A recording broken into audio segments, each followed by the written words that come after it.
Now, I've watched a lot of YouTubers out here in this part of the world, and I've always felt like a little disappointed in the way that they present what life is like. It just felt sort of clickbaity, and I was always like a little judgmental about it. But now that I have to do it myself, I'm like, oh yeah, okay, it actually is really, really hard. The premise that started this all for me is this idea of like a natural energy cycle we all have throughout the day. I tend to have the most energy around 11 a.m. I tend to crash around 3 p.m. I'm terrible at staying productive after about 6 p.m. And the reality is back in the States, that just didn't work, right? I'd wake up, immediately have to go through this process of commuting somewhere. At my worst, that was anywhere from 45 minutes to 2 hours across LA traffic. And by the time I got to work, I was exhausted. Oftentimes I would have things that were a terrible use of my time scheduled around 11. A lot of stuff happened to be scheduled then around 3 when I was at my lowest energy, and then at the end of it all, I got to cap it off by going back through that terrible traffic all the way home and was so exhausted. There was no room to do what needed to be done to fix things or change things, just realistically. You know, if I look at those cycles, it's like they're just completely out of sync with each other. But here in Chiang Mai, there's a lot more flexibility. I'm able to structure my life in a way where I'm doing the things I should be doing at the times I should be doing them. Part of that's just the structure of our life here, but it's also the nature of the place. Things just tend to better align with my schedule here. And that means that I'm not sort of fighting the tide all the time. I think America presented this very rigid cycle of life day to day. One that you sort of have to adapt to, not one that's going to adapt to you in any way.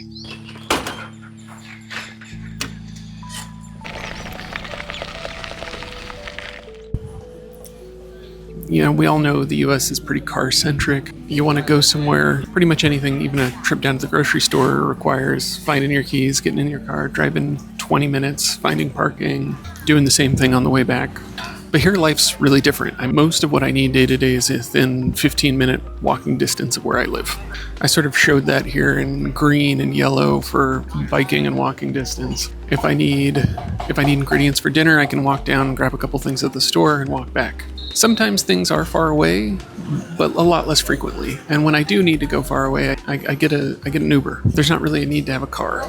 And in the US, almost nothing was within 15 minutes of where I lived, 15 minutes walking distance. I think I had a gas station, one mediocre bar and grill restaurant. Eventually, a few months in living there, a nice little poke bowl restaurant opened, which was great.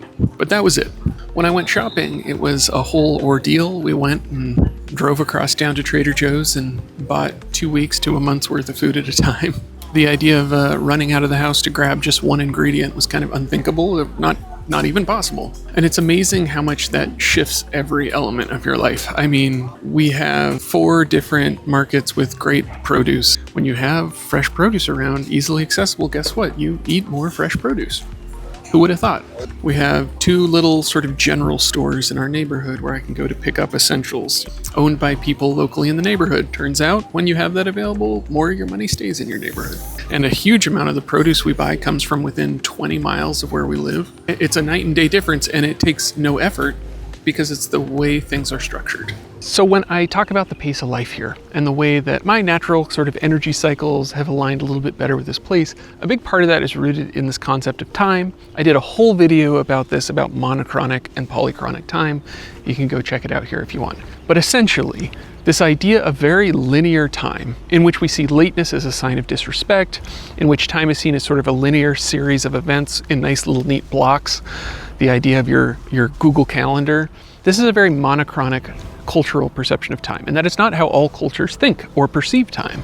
We also have this thing called polychronic time, and polychronic time sees time as more cyclical.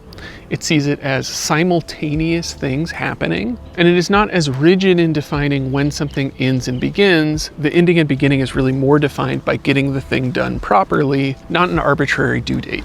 And at least for me, as a chronically monochronic person who has been late to a meeting maybe 3 times in the last decade, it's a tremendous relief to be able to relax. And that lingering feeling of always needing to do the next thing, that feeling of guilt that you're not getting enough done, really is tied to that perception of time. I have felt myself being in that space starting to unwind a little bit. There's a lot of reasons that a culture has one perception of time or another. There does seem to be this overlap of places that focus more on things that are cyclical, having more polychronic time. And I think the seasons are a great way of illustrating this. We don't have 4 seasons here. The 4 seasons you think of don't happen when you're this close to the equator. So instead of going from summer to winter with the transition of spring and fall in between, we really have 3 seasons here. And it's gonna be really hot, hot and wet, and then slightly less hot. And you don't really think about how the seasons affect all elements of your life when you're in it, but when you're in a place with this more gentle transition of season, things are different. Things are green kind of all the time here. The length of the day only varies by about an hour from the longest to shortest day. It's not like being in the US where it's getting dark at 4:30 part of the year and then dark at 10 p.m. the other parts of the year. There are fruits and produce growing all year long. And life is actually deeply seasonal, but in a sort of a softer, gentler way. It's hard to say if you'll like that or not. You know, I do miss sweater weather in autumn back in the US, but it speaks to this broader thing, which is weather, heat, temperature, kind of the first thing people bring up when you talk about moving to a place like Chiang Mai. I mapped these out, just the average hourly temp each week throughout the full year in Chiang Mai versus Portland, just to give you a sense of how much warmer it is. Now, the color grading here is based off of how warm it actually feels, right? So the sensation of warm versus cool. And the reality is it's very warm here a lot. And would I trade that for being back in Portland where it was frigid for a big chunk of the year? I don't know. Probably not. But I think it's just interesting how much the weather changes everything about your life, right? The bottom line is sunny weather will make you feel better. It does have an impact on your mood and how you spend time outdoors.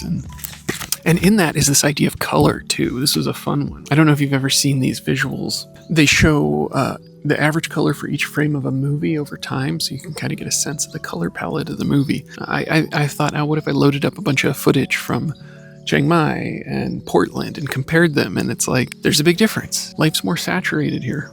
Life's more bright, less gray. And I think that does something to your brain. I can show you all these visuals and does the idea really get across? I don't know. But I'm sitting here, I'm out in the rice fields. I don't know if you can hear it in the distance, but up on this mountain right here, there is a temple, and I can hear the monks chanting at the temple way off in the distance. Earlier over here, I just saw a giant land crab walk by. There's crabs here, not in the ocean, just like in the rice paddies or near any creeks and stuff. You see them walking around, birds flying all over the place. I'm not really sure if anything that I draw is gonna really capture it any better than that. In the US, we take a lot for granted about the right way to do things. There is a assumption that the system is fair and that it works for everyone. And that's just not true.